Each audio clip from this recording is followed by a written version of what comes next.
Hello guys, তো welcome to my blog. তো আজকে জল ঢালতে আসছি। তো দেখতেই পাচ্ছেন যে অনেক ভিড়। তো জায়গাটা কোথায় সেটা হচ্ছে, সবাই হয়তো বলবেন জায়গাটা কোন জায়গায়। তো এটা হচ্ছে গোসানি মন্দির, যে আদাবাড়ি ঘাট, ওই জায়গায় আমরা জল ঢালবো। জলটা নিয়ে গোসানি মন্দিরে গিয়ে ঢালবো। তো এবার স্নান করতে যাবো।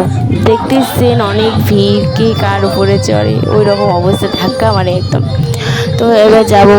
তো এখানে নামলাম নিচে, যার পর এবার নদীতে গিয়ে স্নান করবো।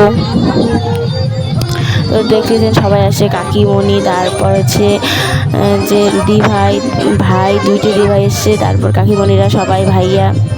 তো দেখতেছেন সবাই এবার স্নান করবো। তো স্নান করার সময় ওই ব্লগটা করবো না, কারণ জলের মধ্যে মোবাইল পড়ে যাবে। তো এবার স্নান করবো, সবাই পূজা করতেছে, আমরা স্নান করে পূজা করবো। তো এবার স্নান করলাম, স্নান করে তারপর মোবাইলটা ধরলাম। ও স্নান করলাম, স্নান করা শেষ। তো এবার যাওয়া যাক, জল নিয়ে এবার গোসানির মধ্যে গিয়ে জল ঢালবো। তো যে এই দিদিভাই, তো আর একটা দিদিভাই, তো চেনো সবাই দেখে মনে হয় একটু করে। তো এবার যাবো। দেখতেছেন অনেক ভিড়, রাস্তা অনেক জাম, সবাই হাঁটিয়ে যাচ্ছে। হাঁটিয়ে গেলে একটু মজা লাগে, ওই জন্য সবাই হাঁটিয়ে যায়। আর টোটোতে যাবো না, হাঁটিয়ে যাই।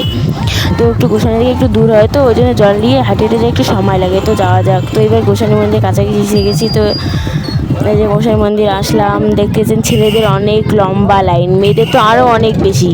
তো আর মেয়েদের ওখানে আমি জল ঢালে বাড়ি আসতেছে। তো এই যে লাস্ট সেটা করলাম।